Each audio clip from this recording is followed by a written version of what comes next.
बार कहती हूं, हर नेता को यह एहसास होना चाहिए कि सबसे बड़ा एहसान उस पर जनता करती है। मुझे यह एहसास अच्छी तरह से है। आप यहाँ उपस्थित हैं, मेरी बातों को सुनने आए हैं, इसलिए आपका बहुत बहुत धन्यवाद। देखिए, देश की जो स्थिति है वो शायद मेरे से अच्छी तरह आप सब जानते हैं।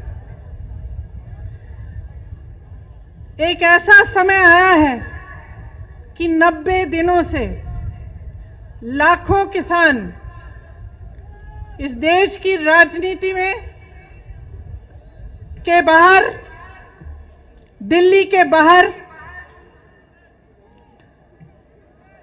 बैठे हुए हैं, संघर्ष कर रहे हैं, आंदोलन कर रहे हैं। 215 किसान शहीद हुए, बिजली काटी गई, पानी रोका गया, उन्हें मारा गया, पीटा गया। वे शांति से बैठे थे। देश की राजधानी की सीमा को इस तरह बनाया गया जैसे देश की सीमा थी। तमाम पुलिस की फोर्स लगाई गई, किसानों को प्रताड़ित किया गया। जो किसान अपने बेटे को देश की सीमा पर देश की रखवाली करने के लिए भेजता है, उस किसान को अपमानित किया गया, उसे जलील किया, उसे देशद्रोही कहा, आतंकवादी कहा। प्रधानमंत्री जी ने पूरे संसद के सामने उसका मजाक उड़ाया, उसे परिजीवी कहा, आंदोलनजीवी कहा। देखिए, इंसान की तरह देश का भी एक हृदय होता है। उस हृदय के धड़कने से देश जीवित होता है। मेरा मानना है कि हमारे देश का हृदय, उसका दिल किसान है, जो जमीन से जुड़ा है, जमीन को सींचता है, उसे उपजाऊ बनाता है, इस देश का अन्नदाता है, इस देश को जीवित करता है। लेकिन आज जब चौधरी तिकायत जी के आंखों में आंसू आते हैं तो हमारे प्रधानमंत्री जी के होठों पर मुस्कुराहट आती है, उन्हें मजाक सूझता है। आज किसान के घरों से लूट हो रही है और प्रधानमंत्री जी के 2 पूंजीपति मित्रों को पूरी छूट दी गई है। आपके सामने आकर प्रधानमंत्री जी ने बार बार हर चुनाव में ये वादा किया था कि गन्ने का भुगतान आपको दिया जाएगा। मैं आपसे पूछना चाहती हूं, आपको मिला? उन्होंने कहा था आपकी आमदनी दुगनी होगी। मैं आपसे पूछना चाहती हूं, दुगनी हुई? आपको मालूम होगा कि पूरे देश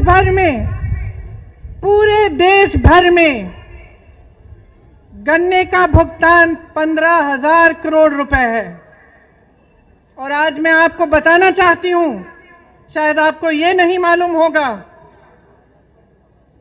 कि प्रधानमंत्री जी ने अपने लिए दुनिया में भ्रमण करने के लिए 2 हवाई जहाज खरीदे और उन 2 हवाई जहाजों की कीमत 16,000 करोड़ रुपए है। आपके गन्ने के भुगतान से ज्यादा उनके पास अपने 2 हवाई जहाजों को खरीदने के लिए पैसे हैं, लेकिन आपके देश भर के किसान के भुगतान के लिए पैसे नहीं हैं। ये स्थिति है आज देश की। आपसे वादा किया गया था कि 14 दिनों में भुगतान होगा, लेकिन आपने क्या देखा? पिछले 4 सालों में गन्ने का दाम नहीं बढ़ा।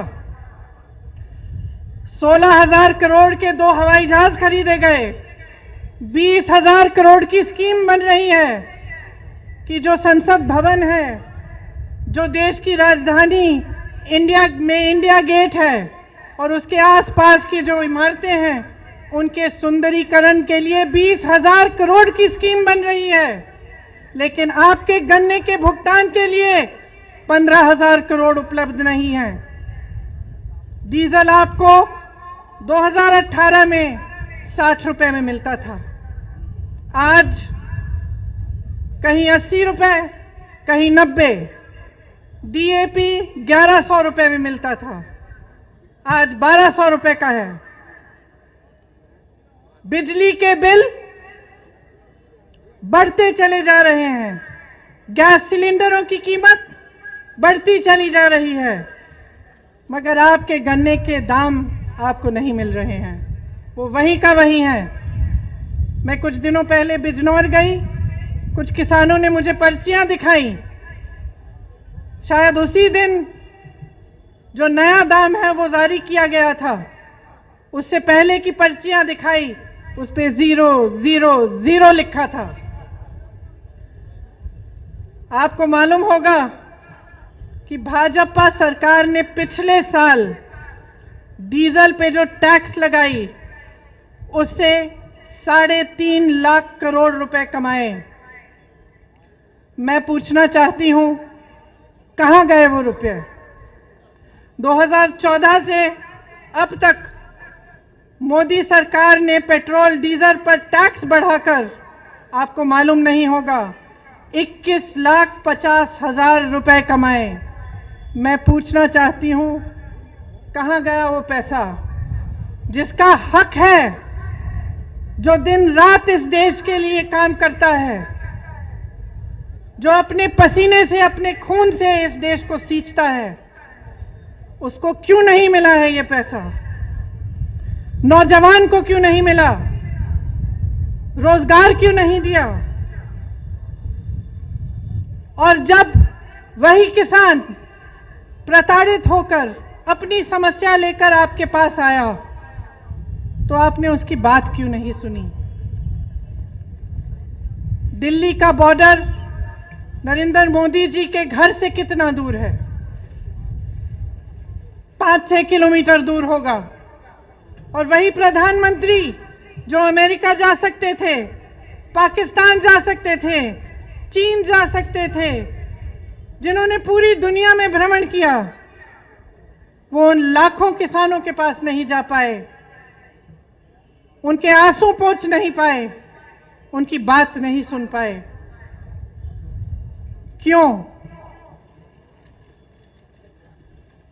क्योंकि उनकी राजनीति सिर्फ अपने लिए है, अपने लिए और अपने खरबपति पूंजीपति मित्रों के लिए है।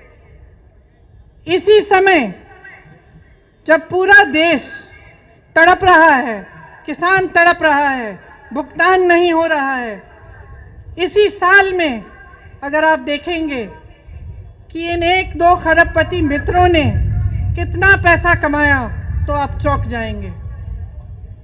हजारों करोड़ कमाया है और आप सड़क पे बैठे हुए अपने हक के लिए संघर्ष कर रहे हैं, आंदोलन कर रहे हैं और कोई सुनने को तैयार नहीं है। जो 3 कानून इस सरकार ने निकाले हैं उनका सार तो आप जानते ही होंगे। पहला कानून कि प्राइवेट मंडियां लगेंगी और सरकारी मंडियों में जो टैक्स लिया जाता है वो प्राइवेट मंडियों में नहीं लिया जाएगा। इसका मतलब क्या है? इसका मतलब ये है कि आस्ते आस्ते सरकारी मंडियां बंद हो जाएंगी। और आप सब जानते हैं कि सरकारी मंडियों की खासियत ये है कि आपको न्यूनतम समर्थन मूल्य मिलता है, कि कोई भी कहीं से भी आकर आपको ये नहीं कह सकता कि आपको कम दाम पे आपसे खरीदेगा।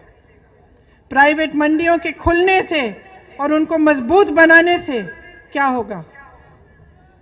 बड़े बड़े खरबपतियों की मनमानी होगी, जो दाम चाहते हैं वही देंगे, जब खरीदना चाहते हैं तभी खरीदेंगे, जब बेचना चाहते हैं तभी बेचेंगे। दूसरे कानून में लिखा है कि कॉन्ट्रैक्ट फार्मिंग होगी, कॉन्ट्रैक्ट फार्मिंग का क्या मतलब है? इसका मतलब है कि आपके गांव में, आपके जिले में आकर बड़े बड़े खरबपति आपके साथ एक सौदा कर सकते हैं कि देखिए आप 10 लोग हैं, आप हमारे लिए गन्ना उगाइए, जब गन्ना उग जाएगा हम आपको इसके लिए 500 रुपए देंगे। लेकिन जब आप उसको उगाएंगे तो अगर उस खरबपति का मन हो तो वो आपसे कह सकता है कि ना मैं आपको 500 रुपए दूंगा और ना मैं आपका गन्ना चाहता हूं। उसको कहने की अनुमति है, वो कुछ भी कर सकता है। क्यों? क्योंकि इस कानून के तहत आपकी कोई सुनवाई नहीं है। अगर आप अदालत में जाना चाहेंगे, उसकी शिकायत करना चाहेंगे, तो आप सिर्फ एसडीएम के पास जा सकते हैं और उनके ऊपर जो एक अधिकारी है उनके पास जा सकते हैं, लेकिन आप अदालत नहीं जा सकते, आप अपने हक के लिए लड़ नहीं सकते। ये लिखा है उस कानून में। तो आप सोच सकते हैं कि एक तरफ आप और आपकी छोटी सी खेती और दूसरी तरफ प्रधानमंत्री के बड़े बड़े खरबपति मित्र, आप बताइए किसकी सुनवाई होगी? ये जो नए कानून बनाए गए हैं, इन कानूनों के तहत न्यूनतम समर्थन मूल्य खत्म होगा, सरकारी मंडियां खत्म होगी, आपके हक खत्म होंगे। और जिस तरह से इन्होंने इस पूरे देश को अपने 2-3 मित्रों को बेचा है, उस तरह आपको, आपकी जमीन को, आपकी कमाई को, ये अपने मित्रों को, अपने खरबपति मित्रों को बेचना चाह रहे हैं। तो ध्यान रखिए। और आप जागरूक हैं, मैं जानती हूं आप कितना संघर्ष कर रहे हैं। जैसे पंकज जी ने कहा, सिर्फ पूरा देश नहीं, पूरी दुनिया देख रही है। और कभी कभी लगता है कि हमारे प्रधानमंत्री जी जैसे पुरानी कहानियों में अहंकारी राजा होते थे, जो जैसे जैसे उनकी सत्ता बढ़ती चली जा रही थी, वो अपने महल में बंद हो जा रहे थे। लोग उनके सामने सच्चाई कहने से डरने लगे, उनके सामने गिड़गिड़ाने लगे, उनका अहंकार बढ़ने लगा। ऐसा लगता है कि हमारे प्रधानमंत्री जी भी एक तरह से उन्हीं अहंकारी राजाओं की तरह बन गए हैं। उनको ये भी समझ नहीं आ रहा है कि जो जवान इस देश की सीमा को सुरक्षित रखता है, वह जवान किसान का बेटा है। उस जवान का आदर करना चाहिए, किसान का आदर करना चाहिए। और जब महीनों से संघर्ष चला आ रहा है, वही देशवासी जिसने प्रधानमंत्री को सत्ता दी, जिसने उन्हें प्रधानमंत्री बनाया, उन्हें समझ में नहीं आ रहा है कि उनकी सुनवाई होनी चाहिए, कि आपसे बातचीत होनी चाहिए। वो कहते हैं कि ये कानून आपके लिए बना है, किसानों के लिए बना है। तो क्या वो बता सकते हैं कि किस कानून, किस किसान ने बनाया, किस किसान से बात की? और अगर पूरे देश भर का किसान कह रहा है कि भाई प्रधानमंत्री जी, हमें ये आपका कानून नहीं चाहिए, वापस ले लीजिए इसको, तो वो वापस क्यों नहीं ले रहे हैं? इस कानून को रद्द क्यों नहीं कर रहे हैं?